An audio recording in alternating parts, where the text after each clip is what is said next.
and welcome to my video today. Welcome to my channel, Andrea, and I'm going to be running you through one of my make dinner on your lunch break segments. So what I'm going to be doing today is a take on Damn Delicious's freezer enchiladas. Oops.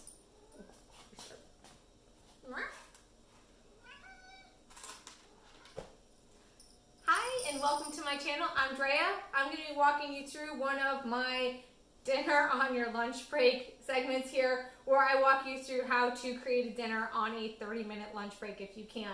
This is a take on Damn Delicious's freezer enchilada recipe, which I will put in the description below. It's also linked on my blog. And I'm going to walk you through how to modify it with limited ingredients because I have not gone grocery shopping. And this is one of those meals that is easy to have in the house without doing any shopping. So with that being said, we got 30 minutes, so let's get going. So instead of the traditional chicken, this time I am going to be using black beans. You can use any brand of black beans that you want. This helps to make it vegan, which is, I am pesca vegan, so this helps me. Also, it gives you the added protein, but then you don't have to have something that is perishable. So you have canned beans that you can keep in stock all the time. Makes it a great, oh my gosh, I have to make dinner kind of meal. So I'm going to go ahead and start opening up these cans of beans. What I like to do is at least 2 cans of beans for 4 people. Eli, sir, this is not yours. As you can see, they're a bit jumpy. They like cooking. No, he loves beans. Excuse me. He loves beans. He loves all vegetables, to be honest. So I'm going to go ahead and open up these cans of beans. So like I was saying before Eli jumped up here, is you want 1 can of bean per 2 people. So I'm making this for 4 people, so I'm going to have 2, persistent. And I have 2 cans of beans, which he really likes. So I'm going to open these up without breaking them down. There we go. And I'm going to put these in my colander, rinse them off, and I'll be right back. So you do the same. Take your cans of beans to the sink. Dump them in there. Eli, get off of the beans.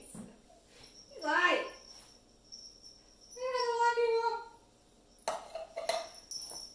Remove your cat from the beans and put your beans in the colander and rinse them off.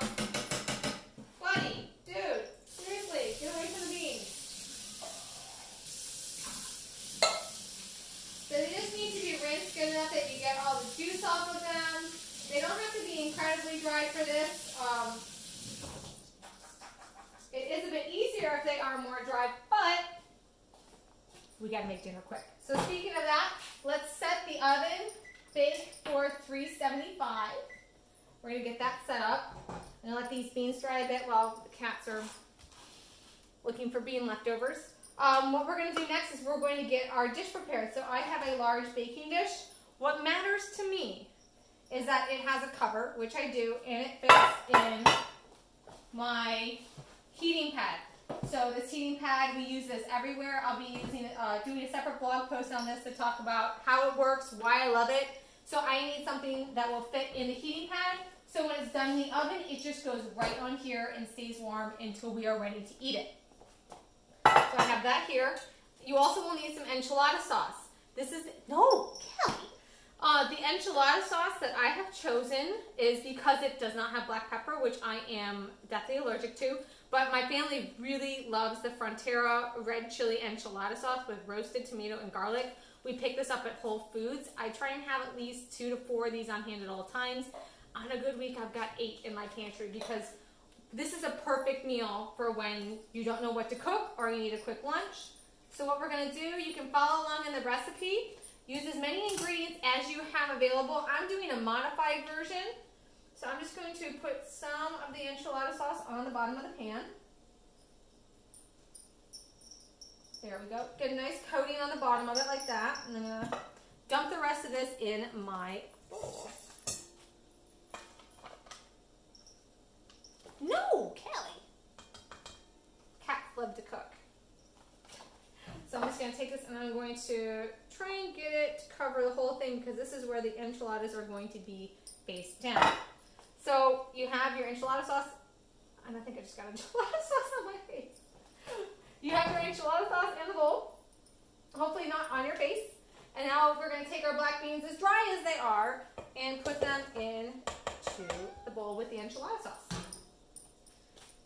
Next thing we're going to do is you want cheese. If you are vegan or lactose intolerant or not eating dairy, I highly recommend getting either a plant-based mozzarella. I prefer the cheddar for this meal, but right now on hand, I have mozzarella, so we're going to do that. There are measurements in the recipe. I am more of just a dump kind of person, just kind of dump it in there, see how it looks. So we're going to mix it all around. You are going to need more cheese to put on top. So I just like to get a good balance. I'm going to try and make this in the light here. You want to try and get a good balance so there's not so much cheese that it's overpowering the beans. Make sure there's a good coating on the sauce. And if you see anything that I could do better to help you understand what to do, please leave it in the comments. Like if I can do a certain angle for you or slow down the instructions, please let me know. So I've got that all set. I have washed my hands after touching you, buddy. No black beans for you. Next ingredient that you want is your tortillas. I prefer corn. However, my family all likes flour, so we are using flour. And I have the tinier ones because they're easier for kids to pick up. And when it comes to putting them in the oven in pans like this, it also helps to have them smaller because they can fit in the pan a lot easier. So what I'm going to do is, I think the recipe calls for a 1/4 cup. I just take a spoonful and I gauge how it looks in tortilla. I do tend to overstuff them and they kind of get everywhere. So you want to roll again. What you're going to do as quickly as possible without losing your beans, flip it upside down, kind of squish it in there so you can see it's laying flat. So squish it down in there. So you're going to keep going until you fill up the pan. Usually by the end of doing all these, I know exactly how much to put in, and I will forget by the next time. See, I overstuffed that one. The good thing about the beans is you can always pick them up out. Oh yeah, I did overstuff it. You can always pick them up out of the sauce because they are still cooking in the sauce in here once you get them out of the oven. And you can just eat them right out of the sauce. It's not like we have any raw chicken. And the recipe that has the chicken in it is already cooked. So everything that we're doing here is based on pre-cooked. So that does, if you are using chicken, what I would recommend is maybe doing an air fryer chicken, cutting it into smaller pieces. That way the air fryer only takes 10 minutes to do those chunks when you're shaking it twice. I like to pan fry my chicken in butter and oil, and that takes a considerably longer time. It takes about 20 minutes just to do the chicken. So that's not leaving you much of your lunch break to do this. So if you have a bit more time, I would go ahead and do the chicken. Like I said, I like to pan fry it. I have also done with this recipe rotisserie, which is a little bit easier for a lunch break where you can put your chicken breasts into the rotisserie, set it for 45 minutes, and then 45 minutes later, that's when you begin this process. You cut up that chicken, you stick it in here. It's a little bit less time, so long as you have the chicken. So if you're stressed for time, trying to get this done, you still want chicken, I would say the two best recommendations I have are either to put it in the air fryer, or if you want to do absolutely no prep work whatsoever, stick those things in the rotisserie. You don't need to oil them, just stick them right in the rotisserie. They turn out great. We use that all the time. Okay, so I think I can fit one more in there, and I think that's the end of my beans anyways. So I'm kind of shoving them on the side here, getting them to fit all in one pan. I don't like doing dishes. I try and put everything in the dishwasher. I'm going to try and scrape these buddies in there. And what I'm going to do with any leftovers, because I don't want to do another pan, is don't you dare knock over that camera, buddy. Kitten's trying to knock over the camera. I'm going to dump those beans on top. It's like, I want to make it fancy. I want to plan on doing it when actually I didn't. I just had leftovers. So I'm going to go ahead and do that. I'm going to dump the leftovers on here with the cheese. And the recipe does call for cheese on top, so you can count this as some of your cheese, which helps. Got lots of dishes. And so far, everything I'm using is dishwasher safe. Plate, bowl, spoon, colander, all dishwasher safe, which makes it so nice. So I'm going to go ahead and cut this one open. The sauce is what really makes the meal, so make sure that you're trying different sauces until you find one your family likes. Then you can do very little. Like what I'm doing here is just cans of black beans, some cheese, and this sauce. And that makes them happy because they really like the sauce. So I'm going to go ahead and dump the entire thing on there so it gets the seasoning in. I am going to take a little bit more cheese. Your choice. My kids do not have lactose-free cheese. And Eli! No! Get down. Let me wash my hands real quick since I just touched him. Lactose-free cheese, if you don't need it. My kids like a nice Mexican blend, so you get the best of both worlds there. Get my hands right off here. He is super hungry. I'm just going to sprinkle this cheese on here, and by the time I finish, I should have the stove preheated. If not, I'm just going to put it in there anyways and wait till it dings. So the recipe calls for 15 to 20 minutes, and this can be from frozen. I'm going to set it to 15 because I don't have any meat in here. Look at that. Perfect timing. I didn't do that on purpose either. Just finished, so what we're going to do is we're going to stick it in here for 15 to 20 minutes. I do not cover mine with tin foil because you want, especially if you are using the vegan cheese, you want that to melt. And vegan cheese just, it tastes good, it does not melt the same way as regular cheese does.